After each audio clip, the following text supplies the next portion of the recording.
আপনারা জানেন বাইজিদের দোয়া করতে গিয়া তার মা কলিজা ভরে দোয়া করেছিলেন। ওই বাইজিদের মায়ের দোয়ার কারণে আল্লাহ জগতের বড় একজন কুতুবুল আলম বানায় দিয়েছে। একটি গেলাস পানির ফলে বাইজিদের কোলে তুলে হাত তুলে মা বলে বাইজিদকে ওলি বানাও, হাত তুলে মা বলে বাইজিদকে ওলি বানাও। মায়ের দোয়া লও হে মুমিন, মায়ের দোয়া লও, মায়ের দোয়া লও হে মুমিন, মায়ের দোয়া লও। বিপদে পড়বে না তুমি যখন যেথায় যাও, মায়ের দোয়া লও হে মুমিন, মায়ের দোয়া লও। যার কারণে বাইজিদেরই নাম ছড়িয়েছে বিশ্বভুবন। ছোট্ট শিশু বাইজিদেরই মতো সবাই হও, ছোট্ট শিশু বাইজিদেরই মতো সবাই হও। মায়ের দোয়া লও হে মুমিন, মায়ের দোয়া লও, মায়ের দোয়া লও হে মুমিন, মায়ের দোয়া লও। বিপদে পড়বে না তুমি যখন যেথায় যাও, মায়ের দোয়া লও হে মুমিন, মায়ের দোয়া লও, মায়ের দোয়া লও হে মুমিন, মায়ের দোয়া লও। আল্লাহ তাআলা বাইজিদকে মায়ের দোয়ার কারণে এত দামি বানিয়েছেন, চেহারা দিয়ে তাকাইলে হাজারো বেঈমান কালেমা পড়ে ফেলতো। এ নবীর উম্মতের দল, ওই মা বাবার দোয়া ছাড়া আল্লাহর কসম এই চেয়ারের মধ্যে বসে কথা বলার পাওয়ার হতো না যদি মা বাবার চোখের পানি আর দোয়া না থাকতো। ও ভাই, তুমি আজ টাকা বা পয়সা বাড়ি গাড়ির মালিক মনে করেছো তোমার শক্তি, না না, মা বাবার চোখের পানি আর দোয়া। পরীক্ষা, মাকে বললাম মা দোয়া করো আগামীকাল পরীক্ষা। মা রাতের বেলা ঘুমায় না, নামাজের মুসাল্লায় দাঁড়ায় চোখের পানি ছেড়ে দোয়া করেছে, ও আল্লাহ তুমি আমার সন্তানের কবুল করে নিও, আমার সন্তানটাকে তুমি পরীক্ষায় কামিয়াব করে দাও। এরে নবীর উম্মতের দল, যেই মা তোমাকে আমাকে না খেয়ে কষ্ট করে বড় বানাইয়া আজকে মা বাবার দোয়ার কারণে তুমি আজ আলেম, মাওলানা, মুফতি, চেয়ারম্যান, মেম্বার হয়েছ, টাকা পয়সা গাড়ি বাড়ির মালিক, ওই মা বাবার দোয়া ছাড়া হতে পারো না। এর মুমিন, যেই মা বাবা কত কষ্ট করেছিলেন, মাঝে মাঝে আব্বা জানের মনে চাইতো একটা আঙ্গুর খাবে, বেদানা খাবে, কিন্তু টাকা নাই। আজকে তুমি সন্তান, তোমার ঘরে ফলের অভাব নাই, কিন্তু যেই মা বাবা আশা করেছিল তারা আজ দুনিয়াতে বেঁচে নাই। কে খাবে তোমার ওই ফল? কে খাবে তোমার ফ্রিজের মাছ? ওই মা বাবার দোয়া ছাড়া সামনে আগানোর কোনো পথ নাই। ওরে নবীর উম্মতের দল, আল্লাহ পাক রব্বুল আলামিন বলেন, বান্দা বাহাদুরি করিস না। কয়দিন আর দুনিয়াতে বাহাদুরি করবি? কই যমুনা গ্রুপের মালিক, এত টাকার মালিক, আর সব পরে রইল, টাকাওয়ালা নাই। কিসের বাহাদুরি করো? আমাদের ওই নদী পথে বরিশালে রাতের বেলা লঞ্চের ভেতরে আগুন, কত মা বাচ্চা কোলে নিয়ে কেবিনের মধ্যে ঘুমায়। ঘুমের ভেতরে হঠাৎ সজাগ হইয়া দেখে চারপাশে আগুন, কোথাও বের হওয়ার কোনো কায়দা নাই। এক আল্লাহ পাকের বান্দি বাচ্চাটারে কোলে নিয়া স্বামীর হাত ধরে বলে চলো ছাদে, লঞ্চের ছাদে চলো। ছাদে গিয়া কয় স্বামী মনে হয় আমি এখন মরে যাব, আমি আর দুনিয়াতে বেঁচে থাকতে চাই না। ও স্বামী আমার, তোমার পা জড়াই আমি হাত ধরিয়া ক্ষমা চেয়ে আমাকে মাফ করে দিও,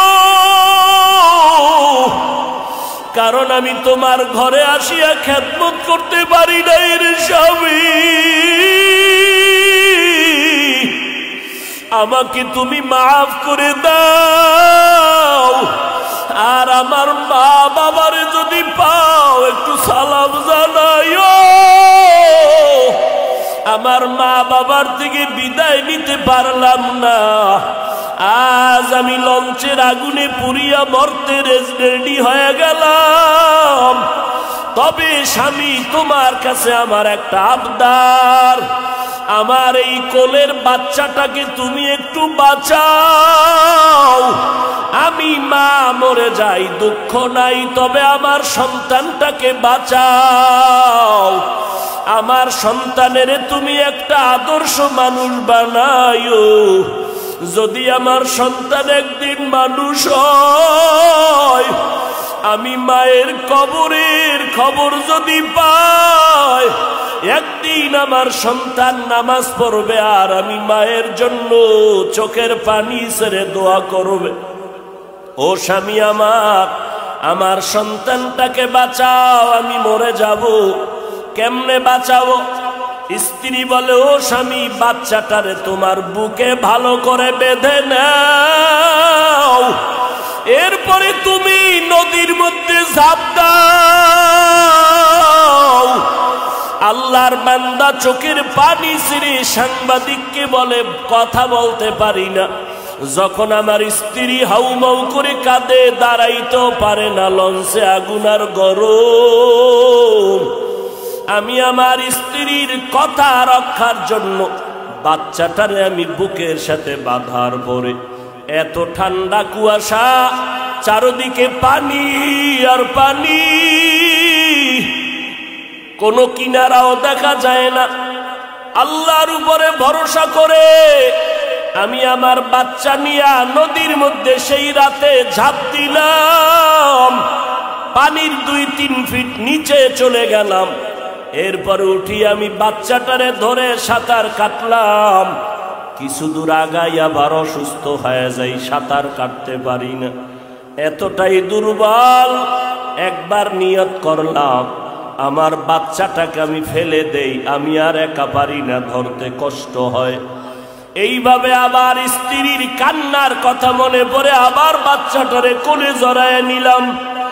এইভাবে করে করে সাঁতার দেই, দুর্বল হয়ে যাই। এভাবে করে করে এমন এক পর্যায়ে গেলাম, মনে হয় যেন আমি বেহুশ। আল্লাহর কুদরত বুঝি না, হঠাৎ তাকায় দেখি কখন আমার বাচ্চাটা আমার থেকে আলাদা হয়ে গেল। আমি খুঁজিয়া দেখি না,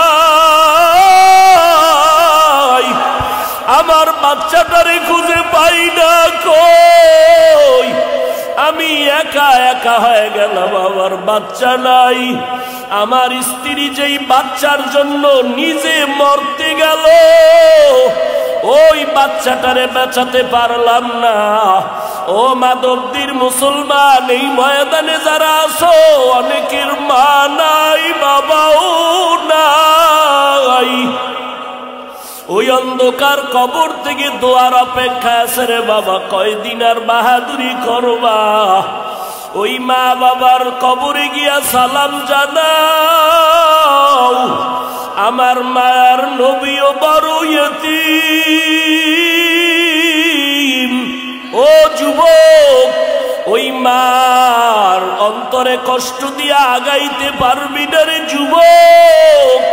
পায়ে হাত রেখে বলি, মা বাবার দোয়া নিয়ে চল। একটা যুবক কবরের কিনারায় ঈদের দিন দাঁড়ায় দাঁড়ায় কান্না করে। ও যুবক, তুমি ঈদের দিন আনন্দ করবা কেন, কাঁদো? যুবক বলে গত ঈদে আমার মার দোয়া নিয়া বাবার নিয়া নামাজ আদায় করেছিলাম, আজকে যখন ঈদের নামাজে রওয়ানা হঠাৎ দেখি মায়ের বিছানাটা খালি।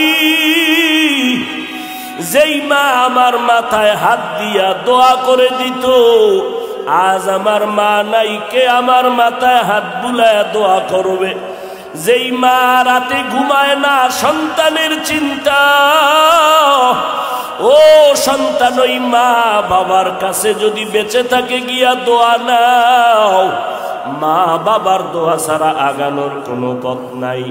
আল্লাহর কাছে তৌফিক চাও, তওবা করো।